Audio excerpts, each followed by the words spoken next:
एक रवि नाम का लड़का एक छोटे से गांव में रहता था। वह बहुत ज़्यादा गरीब था, जिसका मुख्य कारण था कि रवि के पिता का कुछ समय पहले एक एक्सीडेंट हो गया था, जिसमें ज़्यादा घायल होने के कारण रवि के पिता के दोनों कंधे कार्य करने में असक्षम हो गए और डॉक्टरों के द्वारा उन्हें हटाना पड़ा, जिस कारण रवि का परिवार बहुत ही ज़्यादा लाचारी की स्थिति से गुजर रहा था। एक्सीडेंट से पहले रवि के परिवार की मुख्य आय का स्रोत उनका खेत ही था, जिसमें वह खेती किया करते थे और फसल को बेचकर अपना गुजारा करते थे। परंतु वह खेत बहुत ज़्यादा कम थे, जिस कारण उन्हें कभी भी किसी प्रकार का सुख नहीं मिल पाया।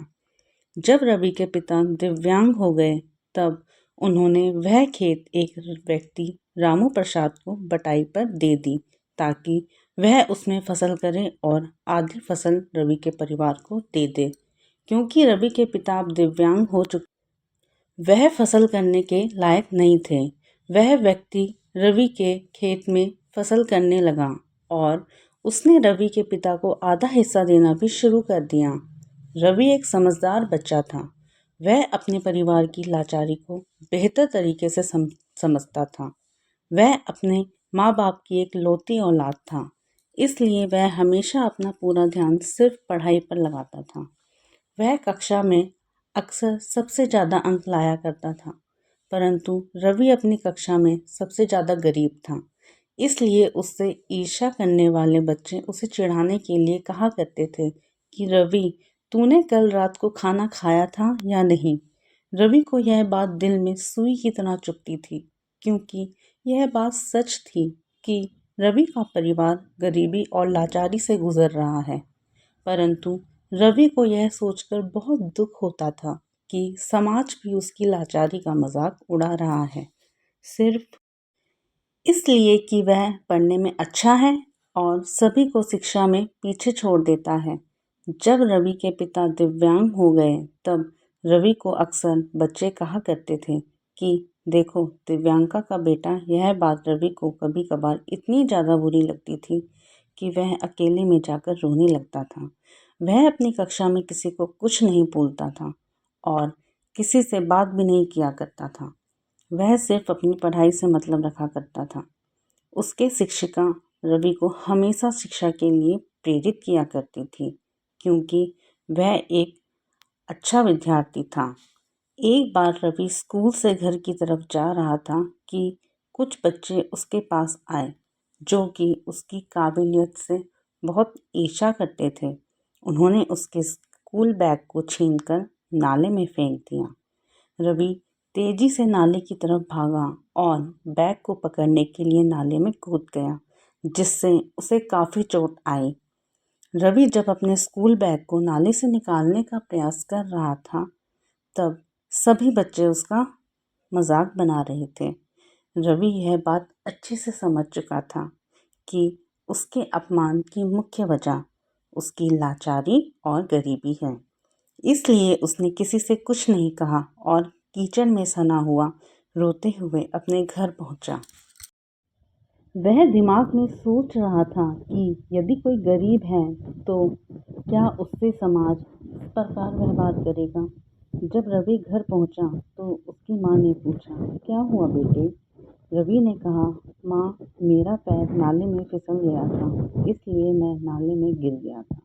रवि अच्छी तरह जानता था यदि वह अपनी माँ को कोई भी बात बताएगा तो उसकी माँ को सिर्फ दुख ही होगा। इसलिए वह अपनी माँ से कुछ नहीं बोला और नहाने के लिए चला गया। जब रवि ने नहाकर आया, तब उसने देखा कि उसके पिता और माँ आपस में बात कर रहे थे कि उनके खेत की फसल कटे काफ़ी समय हो चुका है, परंतु अभी तक रामू प्रसाद ने उनका हिस्सा देने नहीं आया। रवि के पिता ने कहा, मैं उससे पूछने जाऊंगा कि आखिर बात क्या है। रवि के पिता शाम को रामू प्रसाद के घर गए, तब उन्हें पता चला कि रामू प्रसाद ने रवि के पिता के खेत पर कब्जा कर लिया है, जिस वजह से वह उनके हिस्से की फसल उन्हें नहीं दे रहा है। रवि ने पिता ने रामू से काफ़ी बहस करी, परंतु उसका कोई नतीजा नहीं निकला। सीधी सी बात थी कि वह रवि के पिता की लाचारी का फायदा उठा रहा था। गांव वालों को दिखाने के लिए गांव के रामू ने झूठे दस्तावेज बना लिए थे, जिसमें लिखा था कि रवि के पिता ने सारी खेती रामू प्रसाद को कुछ पैसों में बेच दी है, जो कि झूठ था। जब रवि के पिता अपने घर वापस आए तो वह चुप थे। रवि की मां के पूछने पर पूरी बात बताने के दौरान रवि के पिता रोने लगे। यह देखकर रवि की आत्मा मानो रोने लगी। उसने अपने पिता को कभी इतना लाचार नहीं देखा था। वह जानता था कि उसके पिता की लाचारी का फायदा उठाया जा रहा है। रवि एक समझदार और एक होनहार बच्चा था। उसने अगले दिन अपनी शिक्षिका की सहायता से पुलिस को वहां बुलाया, परंतु रामू प्रसाद ने पुलिस को वह झूठे दस्तावेज दिखा दिए, इसलिए पुलिस कुछ नहीं कर पाई और वहां से सीधा चली गई। इतना सहने के बाद रवि पर मानो जैसे पहाड़ ही टूट पड़ा। वह बहुत ज़्यादा लाचार हो चुका था। वह अपने पिता की लाचारी को महसूस करके मन ही मन रो रहा था। उनके साथ धोखा हुआ था, वह जानता था, परंतु वह कुछ नहीं कर पा रहा था। यह बेचैनी उसे सोने भी नहीं दे पा रही थी। जब काफ़ी दिन बीत गए तब रवि स्कूल गया। रवि की शिक्षिका अच्छी तरह समझ सकती थी कि एक लाचार पिता की लाचारी का समाज ने किस प्रकार मजाक बनाया है और उनके साथ धोखा किया है। शिक्षिका ने रवि को समझाया कि जो हुआ उसे जाने दो। अब तुम यह बात अच्छी तरह समझ लो कि तुम अगर शिक्षित होकर एक अच्छे इंसान बने तो तुम इन सभी को सुधार सकते हो। रवि को भी यह बात समझ में आ गई और रवि की शिक्षिका ने रवि से कहा कि तुम एक आईएएस ऑफिसर बनो। तुम्हारा यह पद देख तुमसे ईर्ष्या करने वाले सभी लोग अपने आप सुधर जाएंगे और तुम्हें सम्मान देंगे। इस प्रकार तुम अपने माता पिता के हुए अपमान का बदला ले सकते हो। वह मजबूर हो जाएंगे तुम्हारे माता पिता का सम्मान करने और उनसे बात करने के लिए। अब रवि के परिवार के पास उनका खेत भी नहीं बचा था, इसलिए रवि की माँ ने दूसरों के घर में काम करना शुरू कर दिया ताकि वह परिवार को अच्छे से चला सके।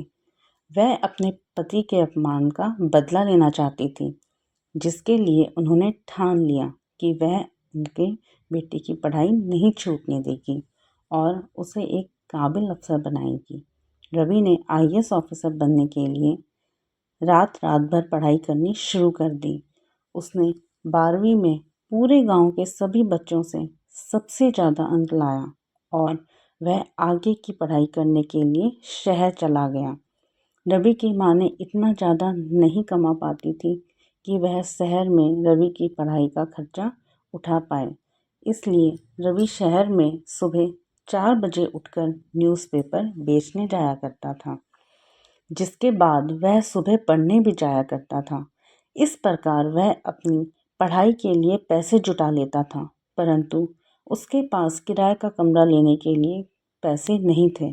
परंतु रवि एक होनहार विद्यार्थी था, जिसकी काबिलियत देखते हुए उसके एक दोस्त ने उसको अपने कमरे में फ्री में रखा था ताकि रवि उसकी पढ़ाई में मदद कर सके। रवि फर्श पर सोता था और उसका मित्र बेड पर। इस प्रकार रवि ने अपने जीवन के संघर्ष के दिनों को गुजारा और दिन रात पढ़ाई करता रहा। करीबन 5 साल तक लगातार शहर में आईएएस ऑफिसर की तैयारी करने के बाद एक वक्त ऐसा आया जब वह आईएएस ऑफिसर बन गया और उसी के गांव के ज़िले में नौकरी के लिए उसे भेजा गया, क्योंकि रवि चाहता था कि उसे उसी के गांव के पास भेजा जाए। जब रवि अपने गांव में आईएएस ऑफिसर बनकर आया तब सभी लोग उसे नमस्ते करने लगे। वह बच्चे जिन्होंने उसके बैग को नाले में फेंककर उसका अपमान किया था और वह उसे सर बोल रहे थे। रवि समझ गया था कि लोग इंसान की इज्जत नहीं करते, सिर्फ उसकी कामयाबी की करते हैं। रवि ने रामू प्रसाद को बुलाया और कहा कि उस जमीन के कागज दिखाओ जिसे तुमने अपने बताकर मेरे पिता को पूरे गांव में अपमान करवाया था। जब रामू प्रसाद वह कागजात लेकर आया तब आईएएस ऑफिसर रवि ने उन कागजों की पहचान कर ली कि वह फर्जी हैं।